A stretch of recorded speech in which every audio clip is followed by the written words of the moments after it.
नमस्ते, welcome to my third blog. Video शुरू करने से पहले मैं सबको थैंक यू बोलना चाहूँगा कि आप सबका मुझे प्यार मिला और 100 सब्सक्राइबर्स मेरे चैनल में आ गए हैं, तो मैं बहुत ही ज़्यादा खुश हूँ।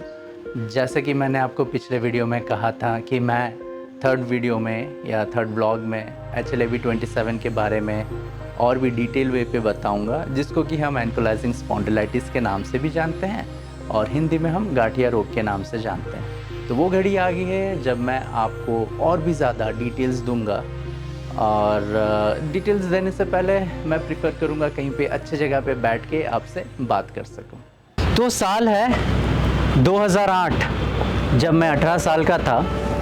वो शाम मुझे याद है। उस शाम को मुझे इतनी तेज़ राइट नी में दर्द होना शुरू हुआ कि मैं क्या ही बताऊं।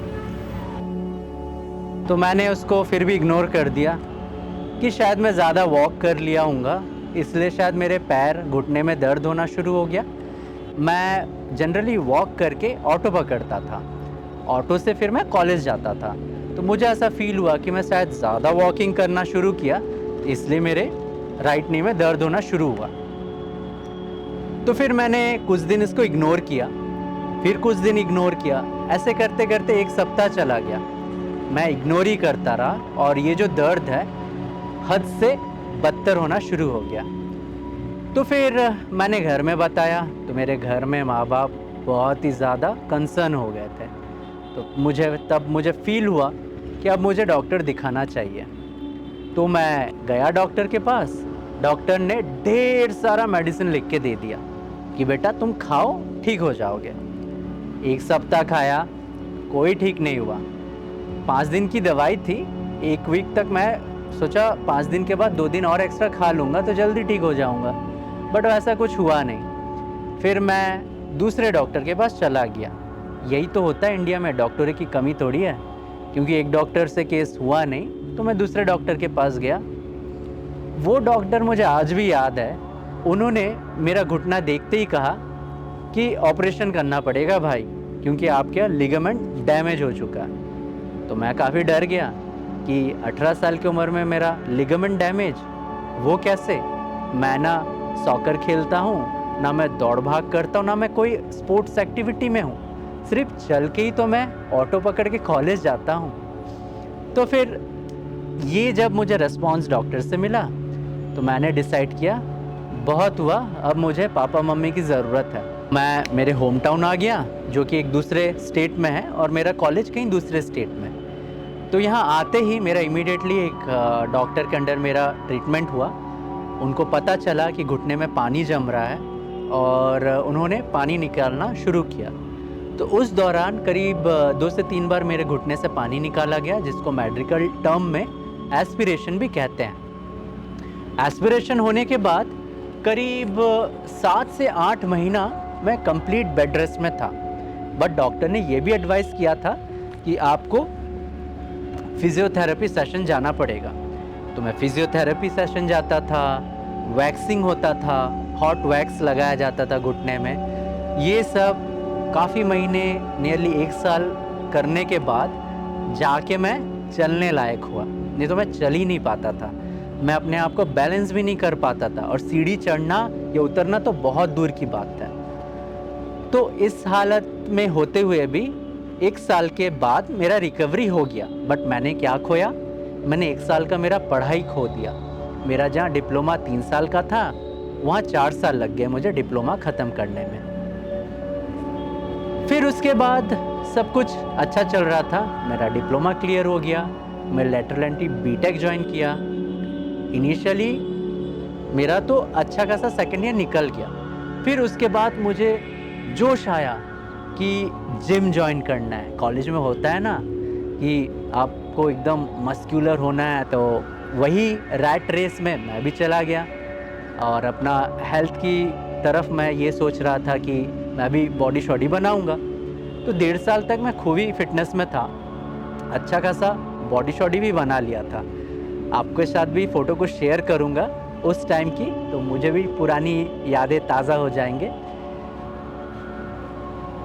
फिर उसके बाद मैंने नोटिस किया कि मुझे फिर से तकलीफ़ होने लगा, और इस बार बैक पेन होना शुरू हुआ। राइट नी में नहीं, काफ़ी ज़्यादा बैक पेन होना शुरू होता था। इतना ज़्यादा होता था कि मुझे डॉक्टर ने फिर इंजेक्शन देने शुरू किए, जो कि हाई डोज पेन किलर्स थे, इंजेक्शन के थ्रू वो देते थे। कुछ महीने चलता रहा क्योंकि मेरा फिज़िकल एक्टिविटीज़ भी था। तो डॉक्टर ने मुझे ये बोला कि आप ज़्यादा वेट उठा रहे हैं। मुझे फ़ील हुआ कि मैं भी ज़्यादा डेडलिफ्ट उठा रहा हूँ शायद, इसलिए फिर मैंने जिम छोड़ दिया। तो फिर एज़ पर डॉक्टर के हिसाब से मैं दवाइयाँ लेता रहा, थोड़ा रिलीफ हुआ, फिर धीरे धीरे वो चला गया दर्द। तो मुझे लगा कि वाह भाई, मैं ठीक हो गया। फिर आया 2015 जब मैं लेटर एंटी बीटेक पास हुआ और उसके बाद मैं जॉब करना शुरू किया। जॉब का लाइफ भी बढ़िया था, बस बैठे रहो और एक्सेल में काम करते रहो। तो जॉब के ही जब मैं जॉब कर रहा था, फिर से मेरा बैक पेन शुरू हुआ, साथ ही साथ एसआई जॉइंट्स में भी पेन होना शुरू हुआ। इसके कारण मैं सो नहीं पाता था, उठ भी नहीं पाता था, चलना भी बहुत ही मुश्किल हो रहा था। मुझे दीवार या फिर वॉकर का यूज़ पड़ने लगा।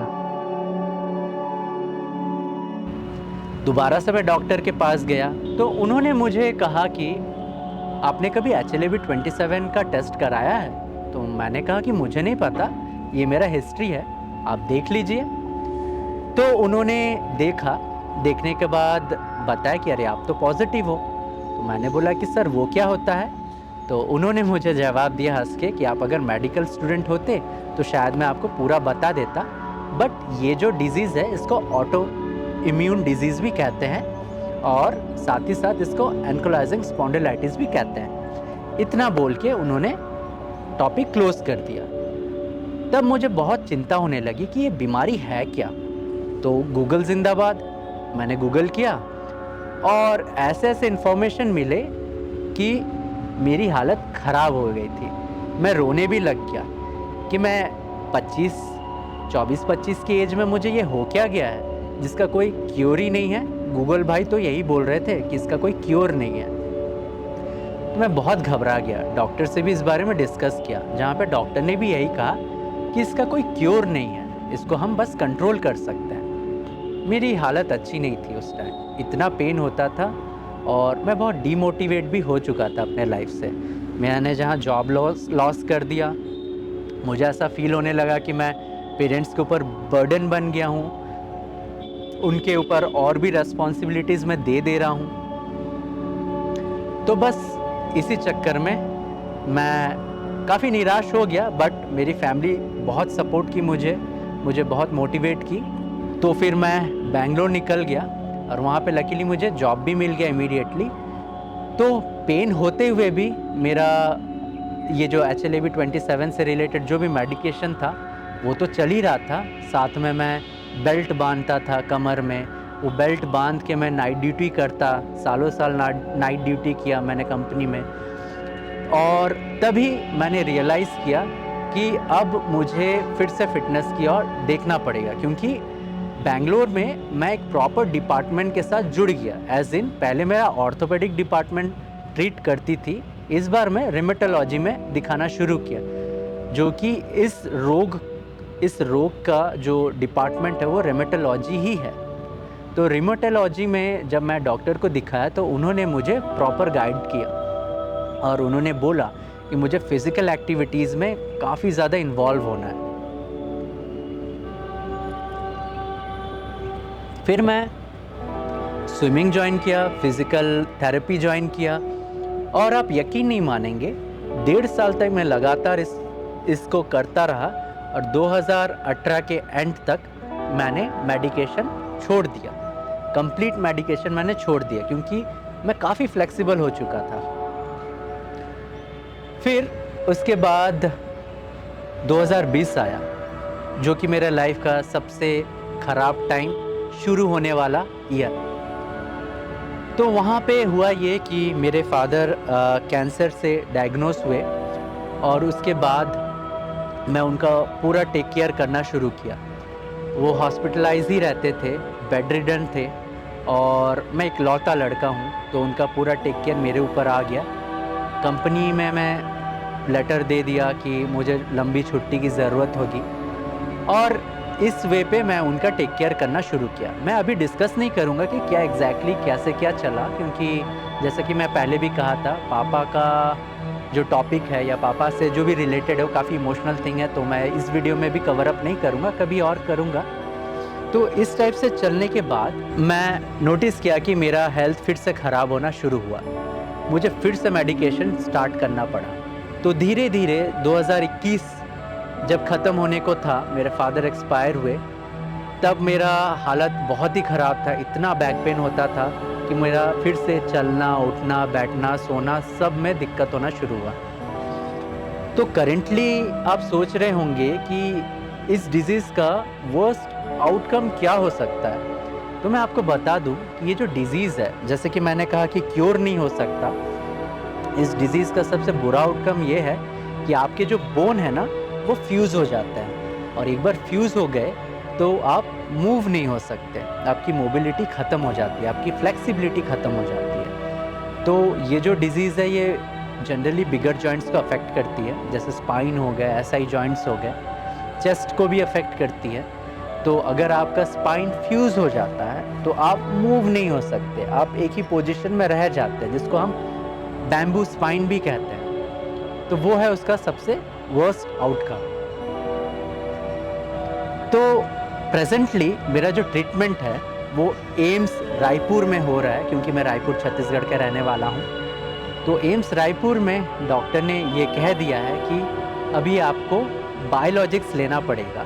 ये सेम चीज़ मुझे बेंगलोर के डॉक्टर ने भी एडवाइस किया था काफ़ी साल पहले, जब मेरा एसआई जॉइंट्स में भी पेन था, तब मुझे एंकोलाइजिंग स्पॉन्डिलाइटिस भी था, सैक्रोआइलाइटिस भी था, तो 2 टाइप के इन्फ्लेमेशन में लेके चल रहा था। उसी टाइम डॉक्टर ने एंटी टीएनएफ बायोलॉजिक इंजेक्शन के लिए कहा था।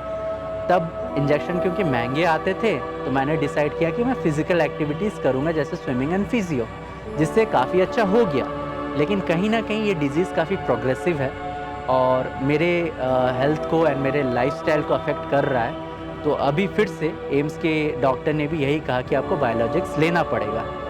हाँ, वो कॉस्टली है। 15 दिन का इंजेक्शन ही करीब 12-13 हज़ार का पड़ता है, और आपको 1 महीने में 2 लेना पड़ सकता है, 3 लेना पड़ सकता है। 1 महीने 1 भी ले सकते हो या 3 महीने में 1 भी ले सकते हो। It's all depend on the situation कि वो पेशेंट का डिज़ीज़ कितना एग्रेसिव है, और ये करीब 1-2 साल तक मिनिमल लेना पड़ता ही है। डॉक्टर ने जैसा कि एडवाइस किया मुझे, तो मैंने बोला ठीक है, हम लेंगे। तो अभी 1 या 2 महीने बाद मैं बायोलॉजिक्स स्टार्ट कर दूँ। उम्मीद करता हूँ कि आपको मेरा ये व्लॉग, ये जो डिटेल वे पे मैंने आपको बताया, काफ़ी समझ भी आया होगा कि कैसे क्या है, और पसंद भी आया होगा। तो मैं नेक्स्ट वीडियो में आपको बताऊंगा कि मैंने HLAB 27 को फाइट करने के लिए क्या क्या तैयारी करके रखे हैं। तो जल्दी मिलते हैं मेरे 4th व्लॉग में। Thank you.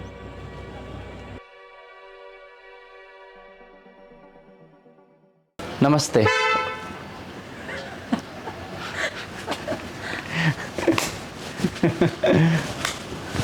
मेरे को शर्म आया।